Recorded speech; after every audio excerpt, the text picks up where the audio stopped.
Olá, boa tarde, bom dia, boa noite. É um prazer estar aqui com vocês, Esther, André.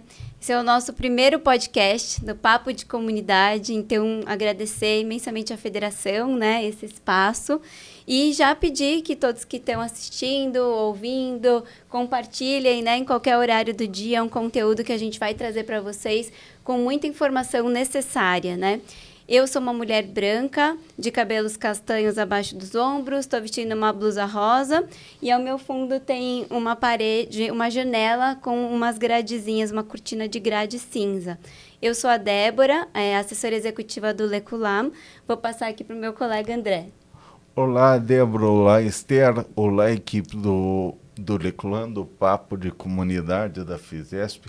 É um prazer estar aqui. Eu sou uma pessoa branca, cabelos castanhos já ficando grisalhos, barba também castanha já ficando grisalha, olhos verdes, uso óculos. Hoje eu estou com um terno azul, gravata azul, camisa branca e um colete cinza.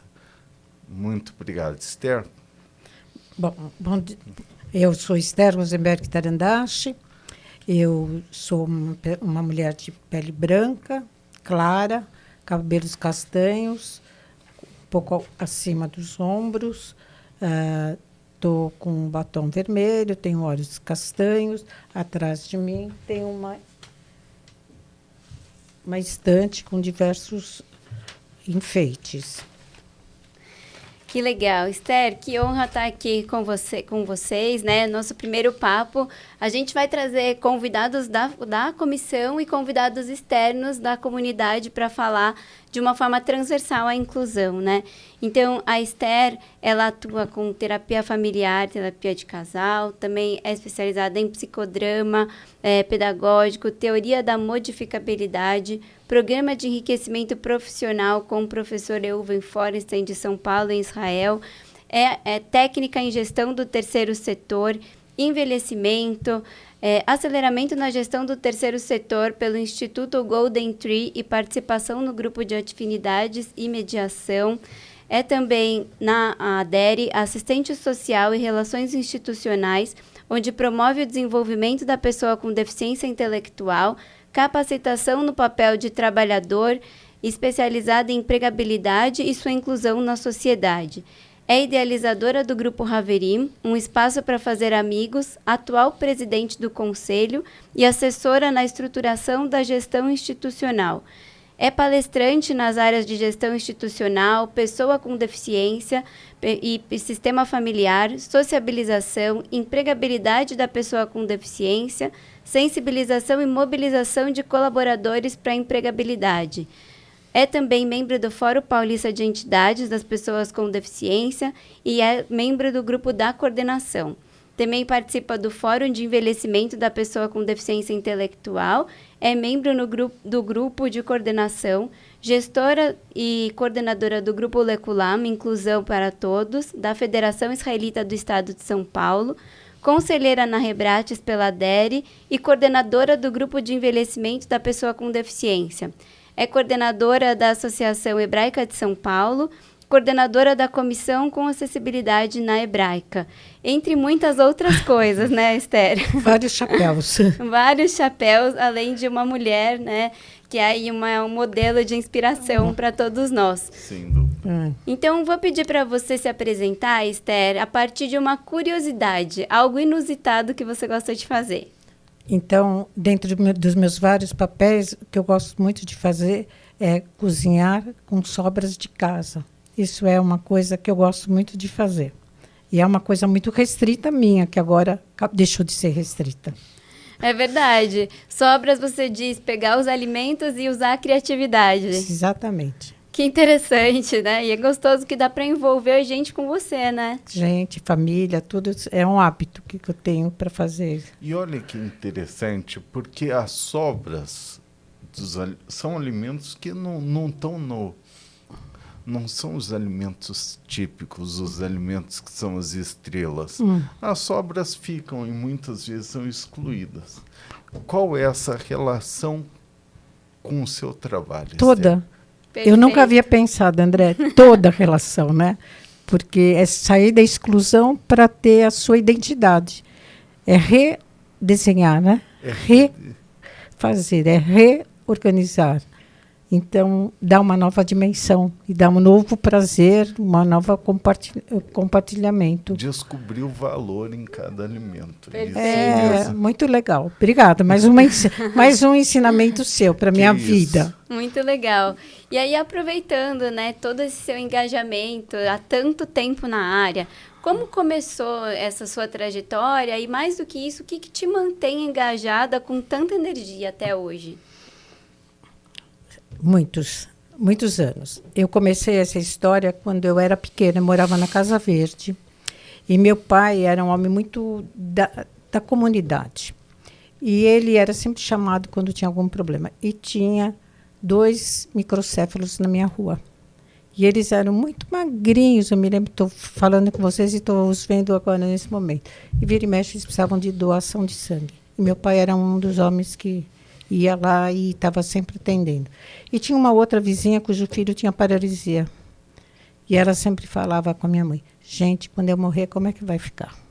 Eu acho que esses marcos foram que encaminhou a minha vida. Eu fui fazer normal, entrei para fazer educação especial, mas na hora que eu entrei no serviço social, e no 2º ano de serviço social, eu já estava estagiando. Eu fui a primeira estagiária do CIAN, ainda lá no Jaguaré, quando eles tinham uma residência, e fui ficando e nunca saí da área, nunca. Esse percurso meu tem muito a ver com a minha crença, né? O André acabou de trazer isso, e a minha crença no ser humano, porque todos podem aprender, depende da forma que você vai auxiliá-los ou vai dar oportunidades para eles poderem aprender. Por isso, no meu currículo, vai até a empregabilidade, né? Vai até a autonomia, vai até a independência, vai até a própria pessoa ser autora de si mesma na vida, né? Ela ter seu desenvolvimento e mostrar quem ela é, sem títulos. Excelente. Mas, você, Esther, você sempre fala, e eu acho isso fantástico, cada pessoa possui uma característica muito essencial dentro de si que precisa ser descoberta. A gente acabou de falar das sobras alimentares, que tem a sua beleza em si. E você falou que vai até a empregabilidade, até da autonomia. Você acredita que desenvolver essas capacidades internas é dar autonomia? O que você pensa sobre isso, Esther? Eu vou dizer que a autonomia vai depender daquilo que a pessoa pode usar dela naquele momento. Alguns momentos ela não conseguiu autonomia total, ela vai conseguir uma autonomia parcial. E com isso ela vai se desenvolvendo. Então, para ela ter autonomia, o que ela precisa? Primeiro ela precisa conhecer, primeiro ela precisa saber, ela precisa trocar. Ela precisa ter, muitas vezes, uma pessoa que medie com ela para ela poder perceber a importância daquilo que ela está fazendo.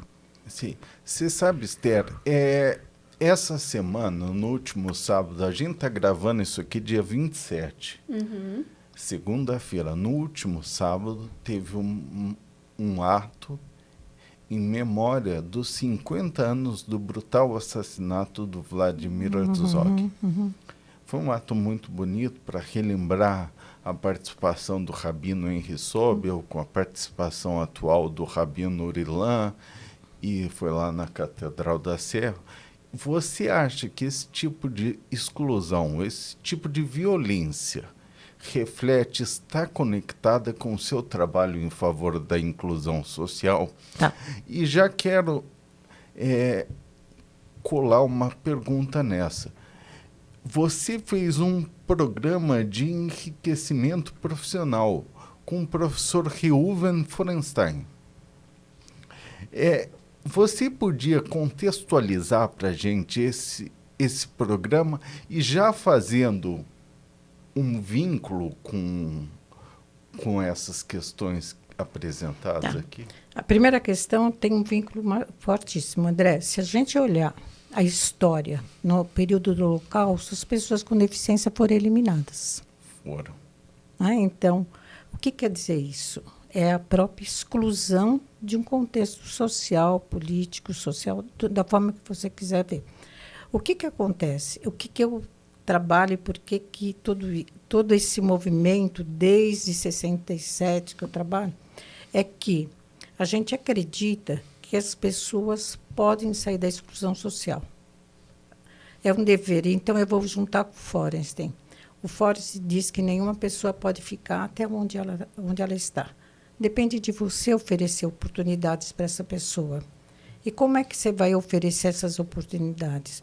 Sabendo que ele é um ser social, sabendo que ele pode aprender e que o mais importante do que saber é como ele vai usar esse saber. Pensa bem se nós olharmos para uma pessoa com deficiência, porque ele também começou trabalhando com crianças que não tinham mais nenhuma vontade de viver, porque também estavam saindo da guerra.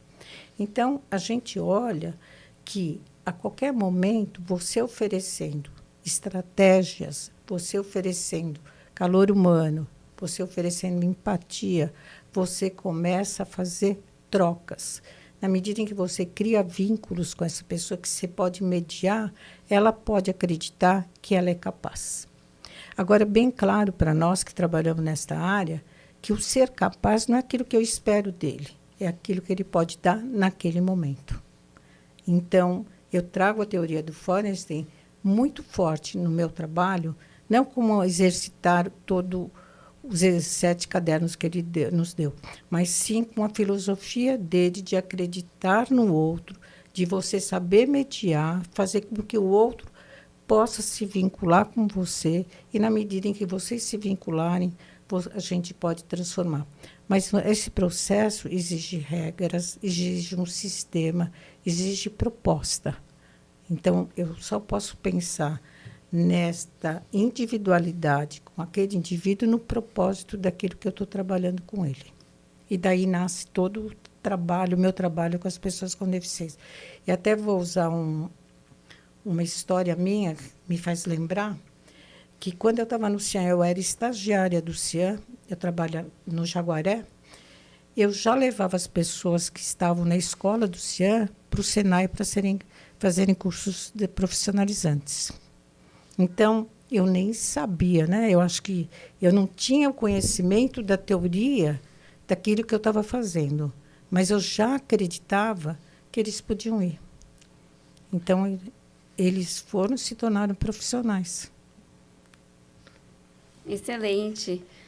A nossa vida ela vai traçando percursos, né, que a gente nem imagina como vão se desdobrar. E quando você ouve, como agora, né, estou ouvindo, você diz, puxa, eu me lembrei disso, vem um flash disso na história de vida, que ela não é anárquica, né? Ela tem um caminho. E, de repente, as pontas estão se fechando, né? Segurando. Olha, estou fazendo isso porque lá atrás eu fiz isso, agora eu tenho isso. Exatamente. A gente vai percorrendo um caminho. E, Esther, você atualmente está na coordenação do Leculam, né? Até contextualizando o Leculam, Comissão Inclusão para Todos, que é coordenada pelo Eduardo Slot, né? Ele é o nosso diretor, né, aqui, e tem 10 membros, né? Já outros membros passaram também pela comissão, cada um numa especialidade muito técnica na área de inclusão. A Comissão Leculam está à disposição de toda a comunidade para todas as áreas, né? A empregabilidade que a gente está falando aqui, desafios, né? A área de saúde, assistência social, cultura. Então, a gente está à disposição para quem quiser conhecer o nosso trabalho, né? E há 2 anos a gente começou uma pesquisa comunitária, né? Que está sendo aí coordenada pela Rosane Lowenthal, que é uma das nossas membros, né? Na Comissão de Ética. E a gente está encerrando esse processo, tanto quantitativo como qualitativo, para mapear, né, quantas pessoas com deficiência tem na comunidade, né? A gente não vai ter esse número assertivo, mas tem aí um lugar qualitativo muito importante que tem aparecido. E uma das demandas foi justo essa da empregabilidade, né? Então, como que você enxerga, né, a importância da acessibilidade no mercado de trabalho? E mais do que isso, que parece muito óbvio, mas não é, né, dentro da nossa comunidade. Como você vê isso hoje em dia? Eu vejo que a empregabilidade é um ponto que pode ser realizável, né? Na minha experiência na DERE, um dos eixos meus de trabalho é a empregabilidade, a capacitação para o desenvolvimento do papel de trabalhador e a empregabilidade.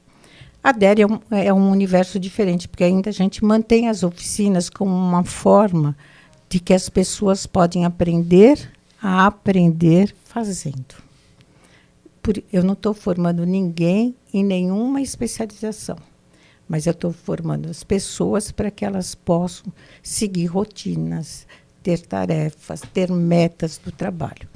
E isso, com o emprego com apoio, né? Hoje o emprego com apoio é um marco na nossa sociedade. Eu acredito que as pessoas podem trabalhar. O que depende é a gente fazer a sensibilização no universo do trabalho para abrir espaço para que as pessoas possam efetivamente trabalhar e não ocupar espaços. Então, com isso, a minha experiência me diz assim, eu tenho 10 anos de uma pessoa trabalhando numa empresa, e mais outras tantos anos na empresa. Por quê? Porque se a gente pensa na empregabilidade, a gente tem que pensar que a gente tem uma responsabilidade pela frente. Não é só empregar a pessoa. Você tem que fazer o acompanhamento, você tem que fazer a sensibilização na empresa, você tem que trabalhar num triângulo. O indivíduo, a empresa e a família. Nós não podemos deixar de fora a família. Claro que é para as pessoas que têm maior independência, que têm autonomia, elas vão por si só. Elas precisam, sim, se adequar, a empresa se adequar às suas necessidades frente à acessibilidade. Quando a gente fala de pessoas com deficiência intelectual, a gente tem que continuar fazendo um trabalho que permeia a permanência dela e que permeia principalmente o desenvolvimento dela dentro do universo da empresa. E a gente sabe que a presença de uma pessoa com deficiência, muitas vezes dentro da empresa, é um fator de transformação social. Sim. Então, a gente não pode esquecer que nós aqui somos facilitadores para uma mudança de visão da sociedade, para uma mudança de percepção da sociedade, para uma mudança de olhar para o outro pelas suas competências e não pelas suas dificuldades.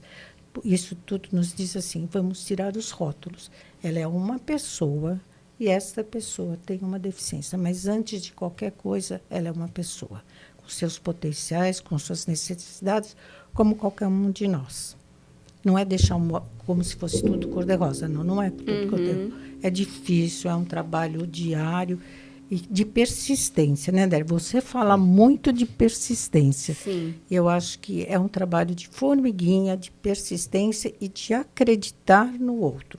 E aí são outros, né? É o outro empresário, é o outro, a pessoa com deficiência, é outra família, outros que têm que ser corresponsáveis por esse processo. Sim. É a inclusão da diversidade, né? Com certeza. Isso vale para todos, assim, nessas vagas que a gente vê, outros programas de empregabilidade, até na nossa comunidade mesmo, né? Que a gente pode ajudar a fazer essa ampliação de olhar, né? Como você trouxe. E você atualmente está como conselheira da Associação do Clube Hebraica, né, de São Paulo, e está desenvolvendo esse trabalho importantíssimo para ampliar a equidade, que é tudo isso que você estava falando, até se você quiser trazer um pouco do que é a equidade, porque nem todo mundo conhece, né, essa palavra. E aí, conta um pouco, né, desse trabalho que você está desenvolvendo e quais têm sido as principais demandas nessa área?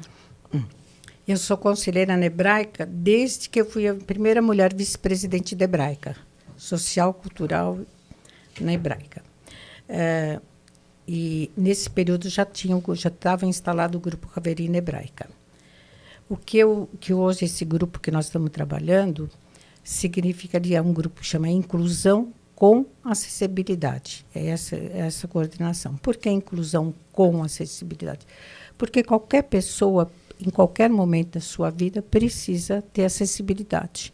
E o clube precisa ser acessível para todos, não só para as pessoas que o frequentam, né? Tem muita gente que quase diariamente, mas para as pessoas que vêm também nos visitar, vêm participar de jogos, de algumas atividades. Então, ele precisa se tornar cada vez mais um clube acessível.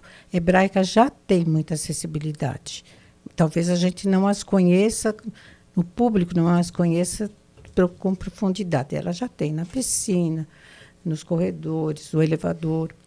E o último feito da acessibilidade foi o nosso transporte interno dentro da Hebraica. Sim.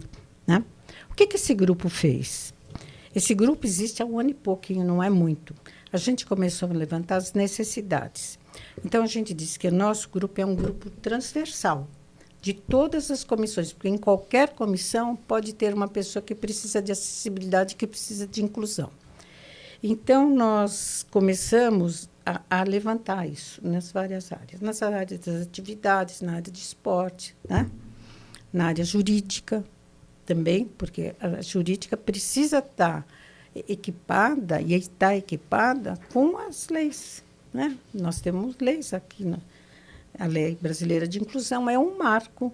Então, a gente também tem que ter esse marco dentro da visão, mesmo do clube. E aí você pode pensar estatutariamente, várias ações podem ser. Como eu digo sempre, assim, gente, é uma gotinha por vez. É uma gotinha por vez, porque a gente vai rompendo espaços e vai mostrando que a gente pode fazer junto com o outro. Junto com, sempre assim. Não é na individualidade, é junto com. Então, o que aconteceu do carrinho? As pessoas não sabiam o horário que eles iam chegar. A Hebraica já tinha posto um telefone à disposição. Se você chegar, liga para esse carrinho.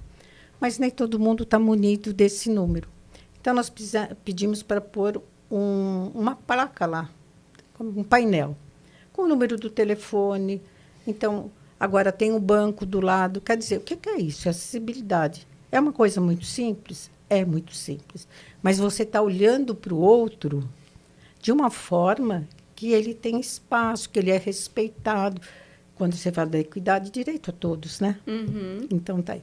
E o último evento que eu quero trazer bastante significativo é que, dia 21, acho que é dois finais de semana atrás, teve um grupo, junto com Pinheiros, junto com São Paulo, junto com Paineiras, Hebraica, Paineiras, não, se não me engano, são 6 grupos, São Paulo, Hebraica, Paineiras, gente, estou esquecendo de 2. Monte Líbano, e mais um, eu vou lembrar já. Foi feita uma Olimpíadas Inclusiva. Que legal. No Pinheiros, e aí eu tenho a gratificação, porque muitas vezes já trabalhei com o evento do Raveirinho, eu levei experiência para o Pinheiros, discuti também já no Monte Líbano. E o que aconteceu? Não tinha idade. As crianças, a partir de 8 anos, poderiam participar tanto de atletismo, quanto de natação, quanto... atletismo e natação. Só que eles foram criando módulos adaptados. Então, se fosse no atletismo, ele não precisava vir correndo e pular. Era o salto parado. Uhum. E aí eles mediam o índice das pessoas. Né? Caminhada de 20 metros, também mediam o índice das pessoas. Natação, nem todos podiam nadar, mas se antes soubesse andar na piscina, também estava lá. Então, para mim, isso caracteriza um processo de visibilidade e de transformação social dentro de um clube onde todos, independente do que, como estão, podem participar. Não tinha vitoriosos, não é se eu ganhei isso, não, mas todos receberam medalha, todos participaram, e isso trouxe para cada um deles uma alegria imensa. Um Com clube, certeza. participando de um clube onde eu recebi uma medalha. Aliás, a própria participação já é uma vitória, Sim, É romper, né? Antes do André fazer a próxima pergunta, caso alguém queira conversar com esse grupo, né, sobre essa comissão que tem de inclusão na Hebraica, qual que é o caminho? Então, esse grupo de inclusão na Hebraica começou com os conselheiros. E agora a gente tem pessoas que estão interessadas, que são sócias da Hebraica, que estão interessadas para participar dessa comissão. No dia 21 de setembro, no Dia Internacional da Pessoa com Deficiência, nós fizemos uma exposição do nosso trabalho na Hebraica. Saímos da sala para ficar no meio de todo mundo, que eu acho que isso que é o processo de inclusão. E a gente comunicou com as pessoas, algumas tinham interessadas, e a gente perguntava o que tinha que saber, e eles vieram nos trazendo informações, até alguns pedidos para que a própria comissão possa participar. Então, é uma comissão que está aberta a ouvir o associado de Hebraica, a poder caminhar naquilo que ele pode ter de resposta. Às vezes, as respostas não são imediatas, mas a gente leva como prioridades para os dirigentes da Hebraica. Perfeito. Esther, você mencionou algumas vezes do Grupo Haverim. Tem algumas pessoas que não estão, eu imagino que a maioria esteja ciente, mas algumas pessoas não sabem o que é o Grupo Haverim. Então, você podia falar um pouco mais sobre o Grupo Haverim, como é ele, e também contar para a gente quais são os seus desafios nesse processo. O que você enxerga como conquistas, como, às vezes, problemas, ou não problemas, obstáculos, desafios a serem superados coletivamente? Ou seja, o que é o Grupo Haverim e qual a finalidade dele, por favor? Com prazer. Aliás, preciso dizer que você é meu conselheiro, né? Tenho que fazer. E a Débora tem um irmão que frequenta o Haverim, então estamos em casa. Estamos. Por que começou o Grupo Haverim? Acho que eu tenho que trazer um pouquinho do histórico para a gente poder conceituar nesse momento. Eu dirigi a oficina Brigada de Trabalho da Shalom Liga Israelita do Brasil. E eu tinha e tenho uma voluntária muito querida, que chama Yara Filkenstein. E ela me perguntava onde estão as pessoas da comunidade que não estão nas organizações sociais com deficiência. E eu já trabalhava há anos, e a gente fez uma pesquisa e encontramos muitos poucos. Aí, naquela época, eu fiz um pedido para uma organização internacional. Gente, veja como está arcaico, né? Para ter uma linha telefônica, um computador, alguma coisa que a gente pudesse fazer essa pesquisa. A gente não fez, na verdade, uma pesquisa. Nós fizemos um levantamento muito rudimentar. Por que eu falo isso? Porque a gente não pediu o nome de ninguém, nada. A gente queria conhecer o que o Leculan está fazendo hoje com tanta perfeição, a gente não sabia fazer lá atrás. A gente queria conhecer a história. Quantas pessoas tinham, onde estavam, se frequentavam escola ou não. E assim a gente foi juntando, mais ou menos umas 80 pessoas responderam para nós esse questionário, nos ligavam. E tinha uma coisa que me marcou muito, porque eu tinha uma avó que ligou para mim e disse assim, eu tenho um neto dessa condição, ele estuda, tal, mas você não conta para ninguém que eu te telefonei, que eu tenho esse neto. André, até hoje a gente se depara com essas situações de exclusão. E aí, de posse desses, eu, com mais algumas pessoas, montamos um grupo de 5 pessoas. Os casos que eu os trouxe para a discussão eram casos que eu já tinha trabalhado no meu consultório, que eu já tinha trabalhado na DERE, que eu já os conhecia. E nós começamos a trabalhar com esses 5 pais, né? E a pergunta básica deles era assim, quando eu morrer, onde vão ficar meus filhos? Isso quer dizer, gente, fazem 31 anos atrás. Se a gente voltar no mundo, na sociedade, naquele momento, tem um peso. Hoje tem outro peso. Isso. Porque a evolução nesses 30 anos trouxe para nós muito mais abertura, muito mais conhecimento, muito mais percepção da pessoa com deficiência. Então, a gente disse, tá, é uma dúvida, né? Uma dúvida para todos nós. Não existe o tempo determinado. Sim. Ninguém sabe quando vai acontecer. Mas o que nós podemos fazer até lá? Não sabemos. E o que eles traziam? Tanto os meus filhos são excluídos ou nós os excluímos dos contextos, desde o contexto familiar. Porque eu não quero que ele vá numa casa onde ele tem que ficar quietinho, preso num canto para não quebrar o lado, para não poder falar uma bobagem. Não sei. Então, a gente foi trabalhando isso durante 1 ano. O que é isso? Como é que a gente pode fazer? Como é que nós podemos dar um descanso para esses pais durante uma vez por semana? A gente montou um programinha, fomos à Hebraica, na época, o presidente da Hebraica era o Marcos Abaitman, e ele disse, tudo bem, vocês podem trazer, são 5 pais, vocês podem trazer, ficam aqui, se são sócios ou não sócios, não tem problema.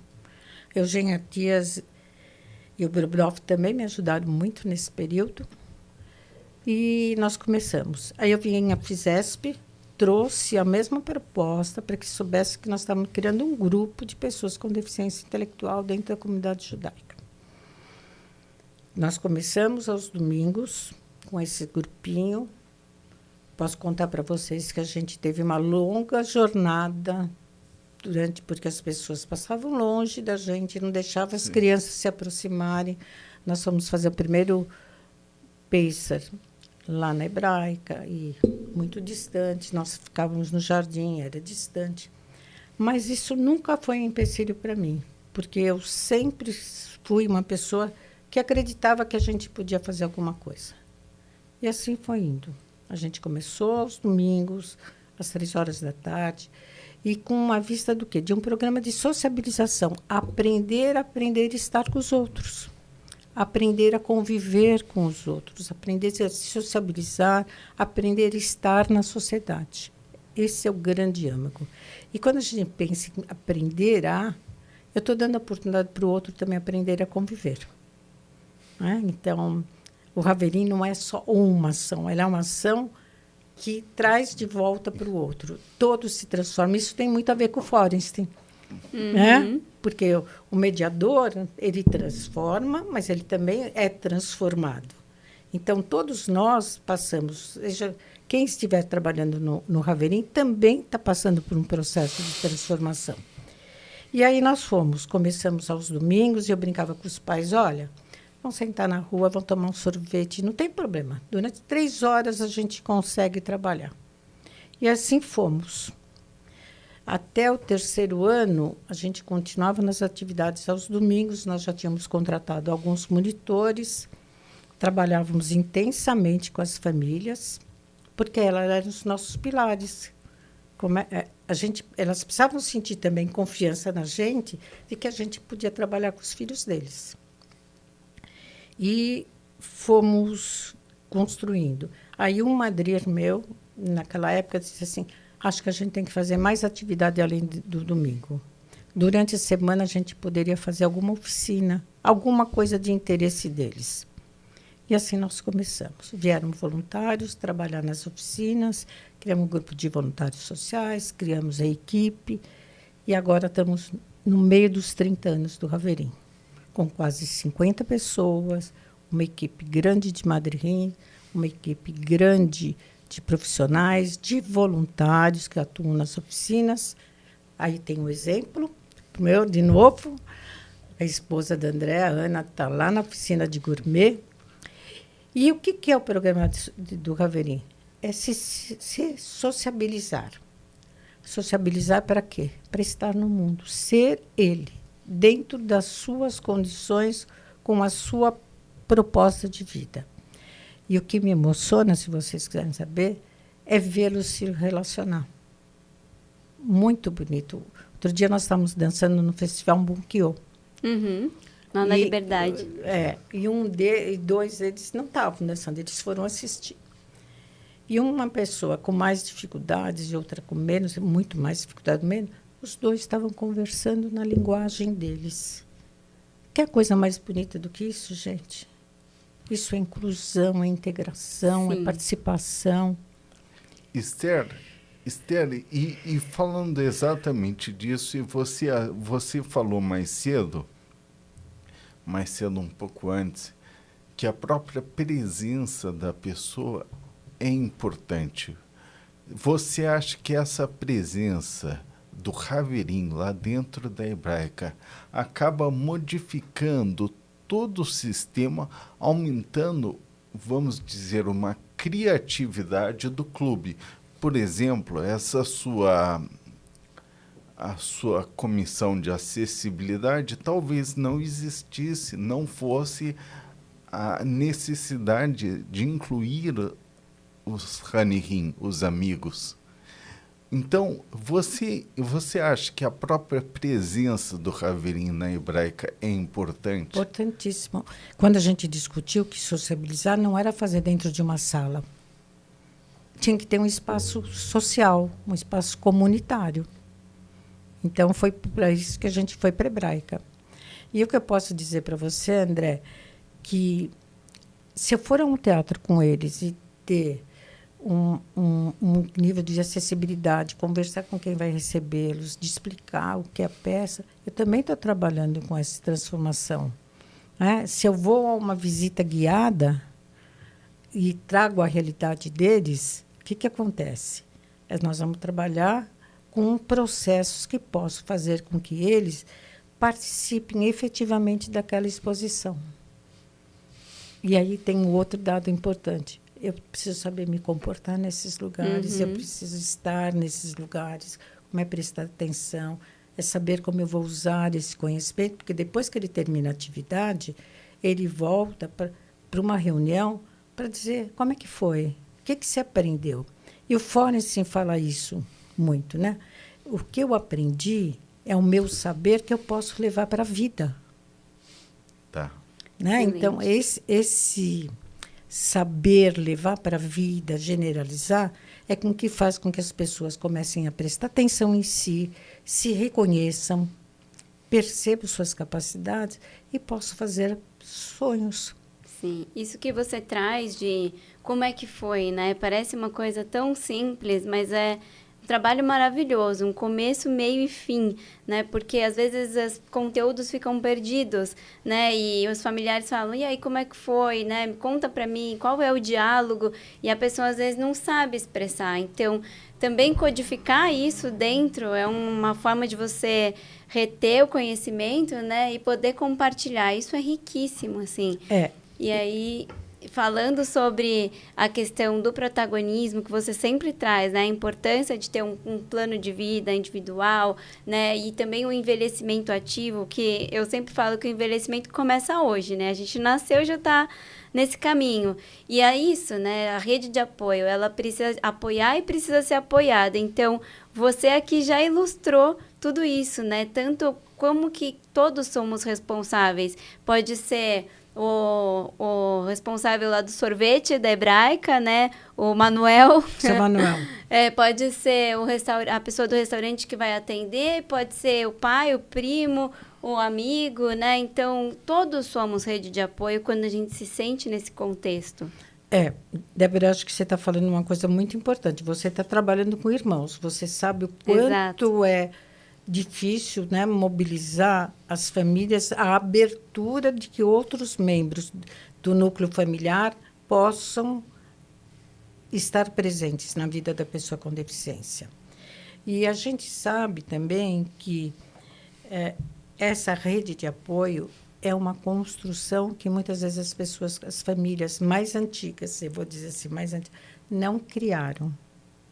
E hoje, quando você fala de finitude, né, porque nós estamos falando de envelhecimento, a gente tem que falar de finitude.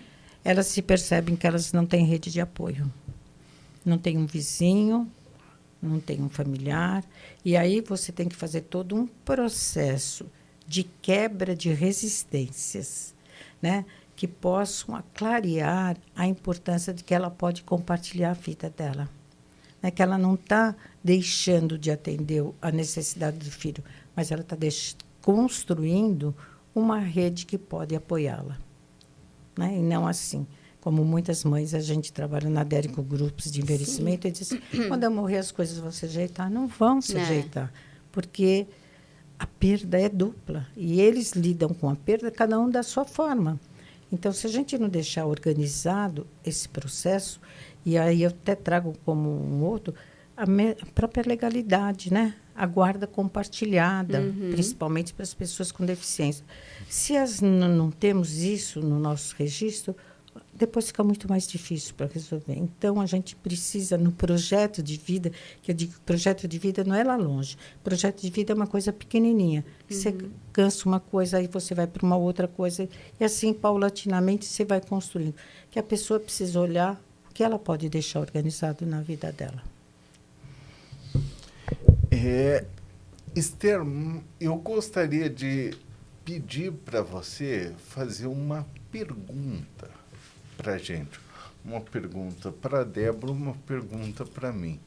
Trazendo todo esse seu cabedal, todo esse mundo da inclusão que você tão bem faz parte, traz uma pergunta para a gente. Vamos inovar, vamos inverter os papéis. Vamos, claro. Nós temos que fazer trocas, não é isso? Então, estamos fazendo troca.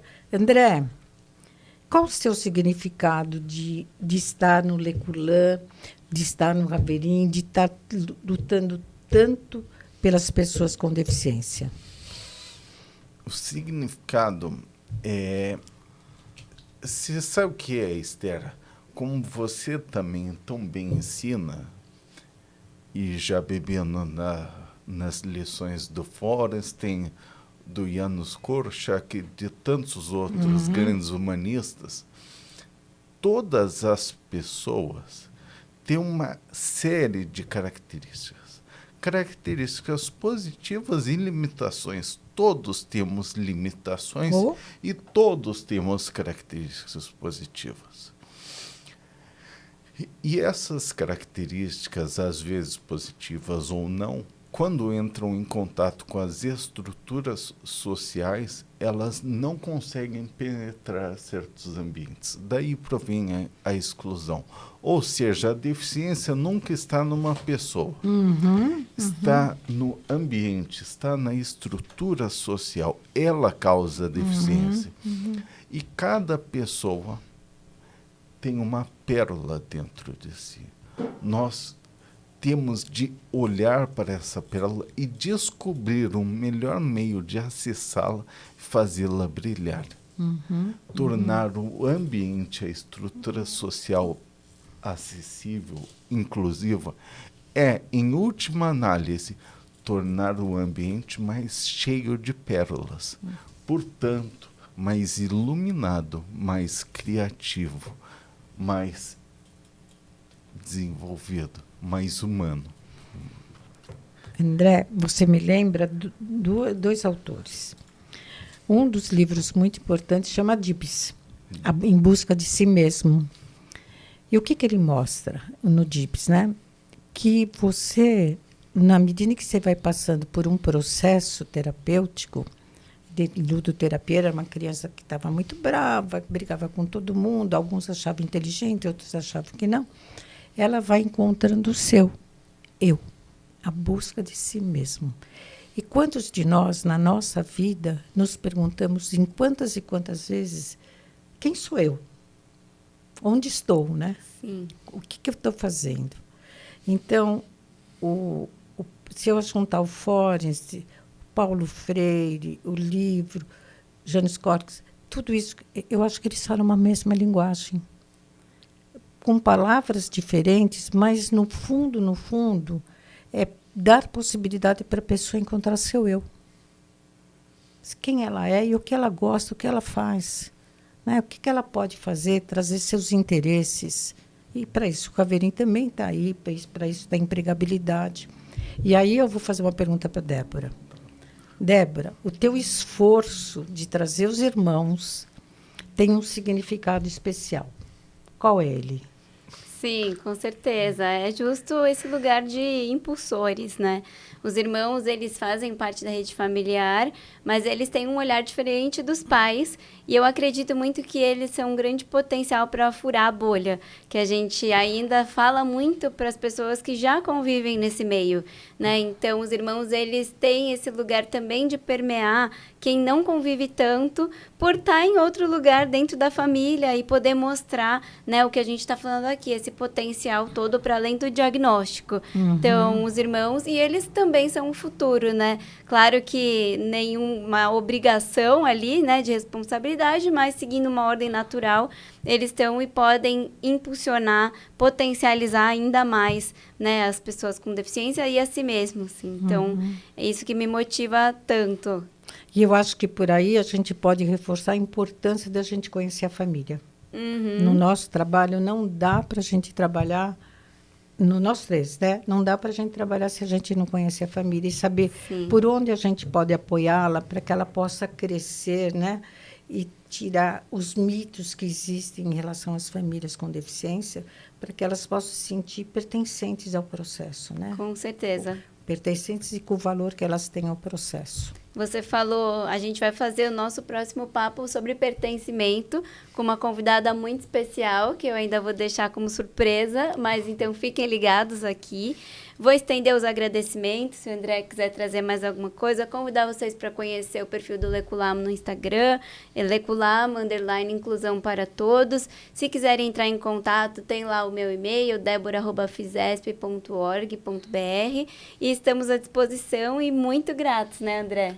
Com certeza. Esther, Débora, é um prazer estar aqui. Esther, aprender com você é bom demais. Débora, muito obrigado pela oportunidade, por participar do Leculam, por construir essa vinculação com as famílias, que é tão importante. Eu gostaria de agradecer demais. Realmente foi muito bom e esperem a próxima edição. E eu quero agradecer a vocês a oportunidade de não trazer, não é a minha história. Eu acho que é a história que a gente está construindo dentro da comunidade para as pessoas com deficiência. É essa abertura, é essa luta, que não é só minha, de vocês, de várias pessoas, de que nós não estamos sozinhos, nós estamos juntos, que busque o Leculam, busque o Raverim, raverim.org.br, busque o André, porque com certeza a gente vai ouvi-los, vai acolhê-los, né? A primeira coisa se chama acolhimento. Sim. Nós vamos acolhê-los e se a gente puder dar algum retorno, nós vamos fazer isso. Vamos buscar, se a gente não souber, nós vamos buscar onde possa estar esse retorno para essas pessoas. Então, eu só quero agradecer a oportunidade de que a sensibilidade seja um caminho para que todos possam ver a pessoa com deficiência como ela é, e não como capacitismo, não é? Mas que elas possam ver que elas são pessoas. E essas pessoas têm os direitos e os deveres dentro da nossa sociedade. Muito obrigada. Até a próxima. Até a próxima.